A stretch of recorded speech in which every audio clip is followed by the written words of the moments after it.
people are talking in the afternoon? Well, our guest this afternoon has been called the P.T. Barnum of Silicon Valley and widely acknowledged as the father of the video game industry. He created Pong and 35 other video games while chairman of Atari. He also is the founder of Pizza Time Theater. And if that's not enough, he's currently working on personal robots for home use. As a matter of fact, you'll see how one works this afternoon right here on People Are Talking. But first of all, let's welcome creative genius Nolan Bushnell. Good afternoon.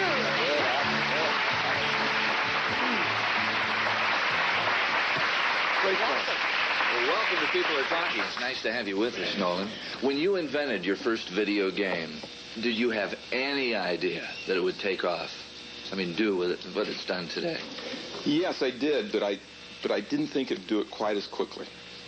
And it's one of those things that it was a dream I had, and I always felt that it was going to win. I just didn't realize it was going to win quite so quickly. Now, when you were a young boy, were you fascinated by electronics, and did you do a lot of things with...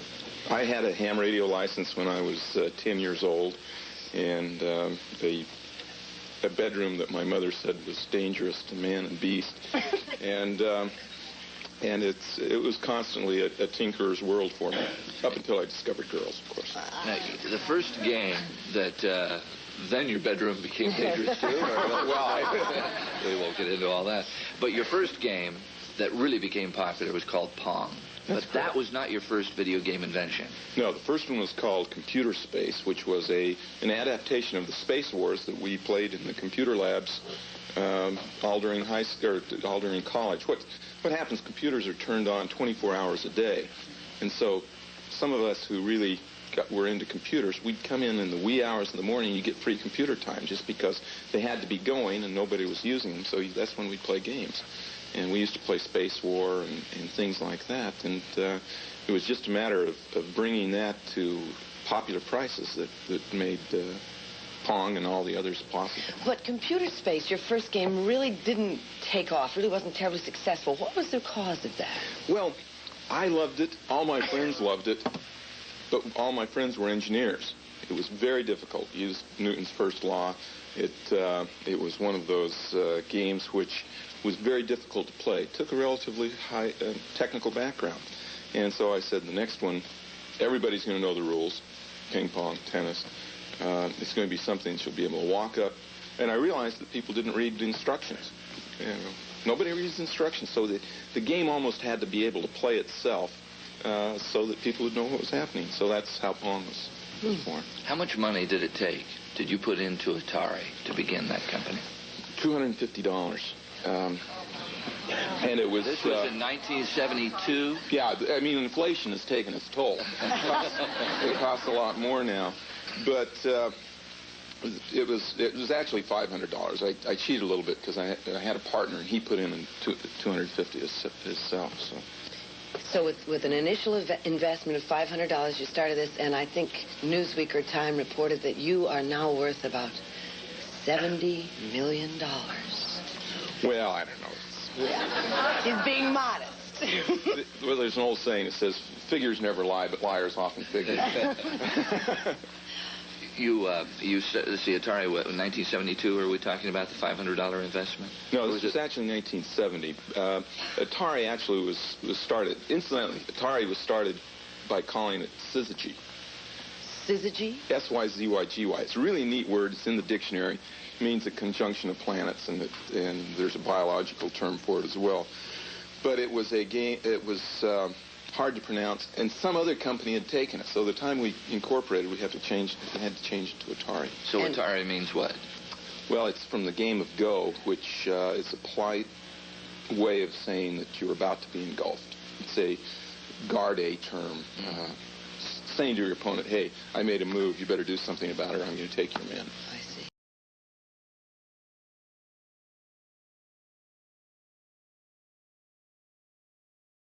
One of the things that's really fun with games is the whole idea of the playful mind. And how can we make games that surprise you? When we did the VCS, probably the biggest surprise that we had was how flexible it was. There's no question that when you have a very, very fundamental system, you know, I mean, it's like we were building games based on the rules of physics, you know, and it was really simple. And yet it was extremely powerful in what you could do with it if you were creative, interested, and very, very smart. I mean, you can take people anywhere. You can put them in the middle of any environment. You can let people explore. There are so many creative and wonderful things going on right now that are constantly surprising me and, you know, making me joyful in to see that this business, this world is constantly evolving and getting better and better.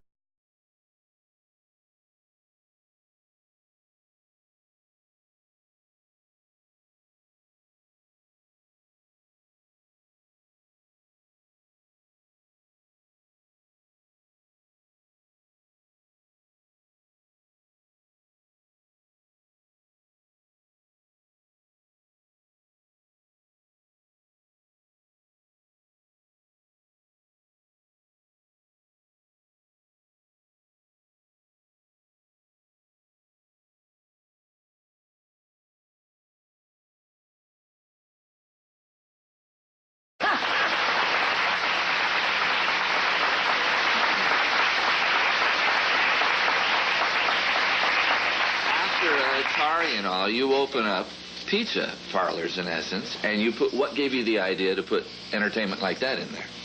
Well, I think that I wanted to have entertainment, and what I was thinking of is the pizza parlors that had the big Wurlitzer organ were very successful, and I wanted to have a nice place where kids could go to play games.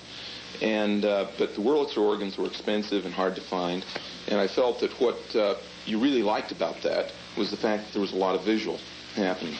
And so using some of that, and we have a band box that does all that, we decided to design it. And first we were going to do a country store where the potbelly stove sang bass and the canned goods were the chorus and that sort of thing, as kind of a thing. And then we decided, oh heck, let's go with the animals. And so we bought a costume from a trade show, gave it to our engineers and said, make him talk. And that's really how Chuck E. Cheese was born. Well, you have always been a huge fan of Walt Disney. No question about it. And you, at one time, right out of college, wanted to work for Walt Disney. Did you not? Yes, I put my application into the Disney Studios, and they didn't want me. Oh. They're lost. Yeah. That was of a benefit to you, actually. Actually, yes. Want you. You, from what we understand, when Warner Communications bought Atari, there was a 7-year non-competition clause that you had to sign. That 7 years is up, if I'm correct, October. This year, in October of this year. First, 10 o'clock. Have you got a video game in mind, or what is ahead for video games as far as Nolan Bushnell sees it? Let's just say that that Pizza Time Theater will be back with a vengeance. We have a division. It's called Sente. Sente turns out to be the one move in the game of Go that beats an Atari. I don't know why. And we'll be back building games, selling games. But is there going to be a difference in the look of video games? You bet. What is it going to be? Not telling you. Hey, it's a competitive business out there, and... I mean, can you give us a hint? Are we going to be just playing the games like we do now, or is there going to be an added dimension, possibly? Well, let's just say that the first few ones that we're going to put out, we don't want to electrify the market too much because we want to build up our manufacturing capability. But we have some things in the lab that I think everyone will say, gee, wished I'd thought of that.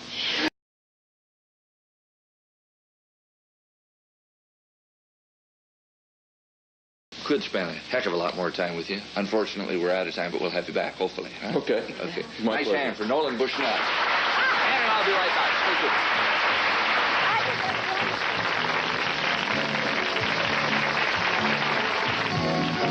you.